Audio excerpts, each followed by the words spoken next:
Send me a few pictures and most sections seemed to be filled. It wasn't a sellout, but there was supposedly over 19,000 people in attendance. Of course, it's easier to draw a decent crowd when tickets are selling for $3 hours before the game. Reese tickets just dropped to $2. Yep, cheaper than a gas station hot dog. And fans are wondering if they come with a refund after a performance so rough it had referees double-checking their glasses. The stands? Emptier than your ex's sweet nothings. So, what went down? Why is the internet dragging her like it's Thanksgiving dinner? Stick around. This saga is spicier than a TMZ scandal and honestly, funnier than her shooting percentage last night. Let's dive in. WNBA, they're having troubles with tickets now because I think Caitlin Clark is out for what? How many weeks is she out?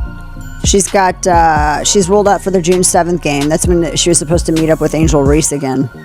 And Chicago Sky, and there's a massive drop in ticket sales. This is after the take foul that she had on Reese and ended with a shove, and she got a flagrant foul, and they gave Reese and the other chick a foul.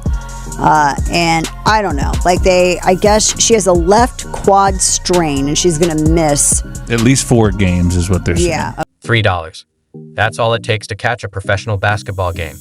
You can't even score a Stad vending machine sandwich for that kind of loose change. But somehow, it's enough to watch Angel Reese and the Chicago Sky play live in NBA-sized arena. Now, I'm not saying it's a bad deal.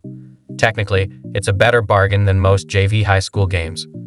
But if someone handed me $3 and said, Sky tickets or a gas station hot dog, I'd already be mid-bite into that greasy, suspect meat stick before they could finish saying rebound percentage. And selling tickets and people watching her play is a lie.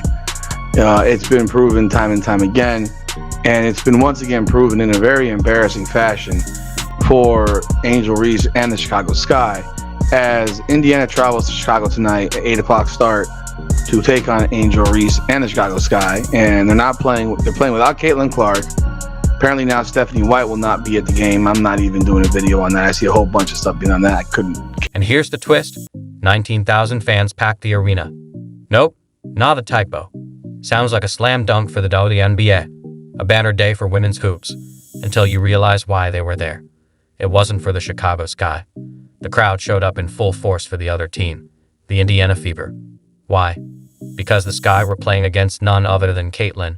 Every camera is on me, Clark, the human highlight reel, who's basically hauling the WNBA's entire marketing department around like it's a designer fanny pack. Tickets to get into this building have completely plummeted.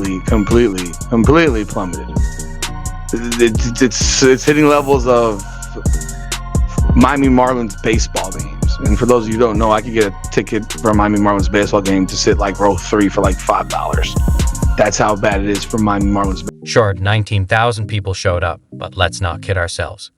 That wasn't a Chicago Sky fan base. It was a full-blown Caitlin Clark caravan, a traveling cult on a Midwestern pilgrimage.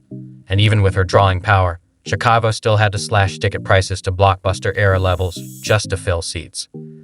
It's like throwing a party in your own house, only to realize everyone's there for your cooler neighbor, and then you still have to pay them to come inside. I'm really dead serious when I say this. I'm beating a lot of them, but I'm burying Angel Reese one-on-one. And I'm a big WNBA fan. She's just big. She's not even good. She's listed at 6'3". That means she's 6'1". I'm forcing her left, forcing her right. I don't know if she even knows what hand she... Shooting efficiency list. Unfortunately for Angel Reese, she's dead-ass last. And I'm not kidding you. In this list of play... Chicago Sky tickets are going for $3. It's surprising and a little telling. That price is lower than a vending machine sandwich, and yet it's what it takes to get fans in the building. You can take a family of 5 for $15 and still have change for snacks. Then there's Angel Reese. The branding, the NIL deals, the confidence, it's all there. But lately, the on-court energy hasn't quite matched the hype. At times, she looks disengaged, like she's just going through the motions. Whenever that's mentioned, fans are quick to defend her, which is fair. She's young, adjusting, and under a microscope. Still, in the pros, expectations are high. It's not about tearing her down. It's about wanting to see the passion match the potential. Is your star? This is who the media claims is elevating the WNBA. This is who the media has spent the last year wasting time trying to convince us that Angel Reese is responsible for elevating the dump? The same Angel Reese that could not sell out home games when she was at LSU. The same Angel Reese that struggled to sell tickets last year with the Chicago Bravado. The same Angel Reese that could not give away free tickets to her immaculate homecoming a couple of weeks ago at LSU. Sure, there's a learning curve. But when your team's tickets cost less than a thrift store t-shirt, and fans would rather risk a gas station hot dog than sit through a game, it's time for some reflection. Branding and hype are great, but the game still requires effort. And right now, Angel Reese looks more checked out than locked in. Every time she hits the court, the internet erupts. One side calls her the future of the league. The other side is already over it. It's messy, loud, and weirdly entertaining. But here's the reality. If your home tickets are selling for less than a cake pop, that's not just a marketing issue, that's a warning sign. The league can't promote what people won't pay to see. And if the only packed games are thanks to the other team's star, that's a problem no PR spin can fix. 12 rebound, 4 point, 2 assist game in the absence of Caitlin Clark tonight. Angel, they're not coming for you. They're coming to watch the prodigal son or daughter, Caitlin Clark. So as the Indiana Fever beat the Chicago Sky by 29 points without Caitlin Clark, I asked the EBT community, do y'all have eyes? Like, these two players have nothing in. Angel Reese still has her diehard fans, the ones who swear she brings more than stats. And hey, vibes are great, but when your box score reads 0 points, 2 rebounds, and a loss, that doesn't exactly move the needle. Meanwhile, Caitlin Clark is stacking triple-doubles and turning every game into a primetime event. ESPN can't get enough. Angel, on the other hand, is mostly retweeting from the bench and disappearing into the background. Look, Reese has talent, size, instincts, media pull, but none of that matters if it doesn't show up on the court. Branding doesn't replace effort, and $3 tickets are people rooting against you. They're the market saying, we're good. When fans are filming TikToks and clapping only for the other team, it's a problem. The WNBA finally has attention. Now it's time to show up or risk getting left behind. Angel Reese has a monster motor, and she'll gobble up double-doubles just off effort. But what I really like to see is her putting in work on her jumper, because Barbie getting buckets is going to be a real problem. The league's pushing a Reese versus Clark rivalry like it's Allie versus Frazier. But so far, it's more like one's rewriting record books while the other's updating her Instagram from the bench.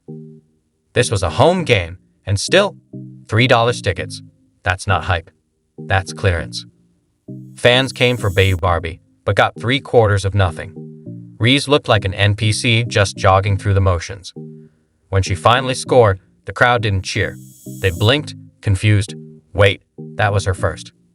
At this point, a gas station hot dog brings more heat. Angel Reese needs to be better at basketball. I'm not talking about as a person. I'm not talking about as a podcaster. I'm not talking about at the Met Gala. She needs to be a better player if we want this rivalry to be able to have some staying power. She had a very, very busy offseason, but at this moment, it does not seem like the offseason involved a lot of Mikan drills of left-handed layups. Right now, Angel Reese, she is a wildly famous rebounder.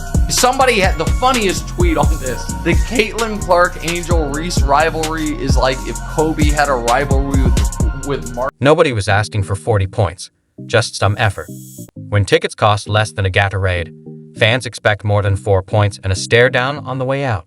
Instead, Angel Reese looked stuck in buffering mode. Meanwhile, Caitlin Clark is out there dropping dimes, hitting logo threes, and making it look easy. Reese was supposed to be the co-star, but played like an extra. The crowd noticed. I paid $3 to watch Angel wait for an Uber, one fan joked. Some want refunds. Others said burning the money would have been more exciting, and warmer than the cold night Reese had. Social media impressions do not equate to television ratings, and they damn sure don't translate to ticket sales.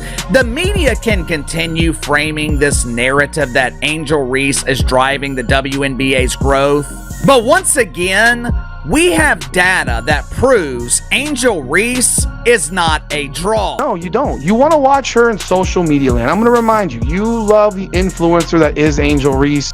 You love what she wears. You love how she carries herself. That's fine. You're entitled to do that. You're entitled to that. It's your right to like who you like and all that shit. But you don't really love Angel Reese, the basketball player. You don't. You say you do, but you don't show it.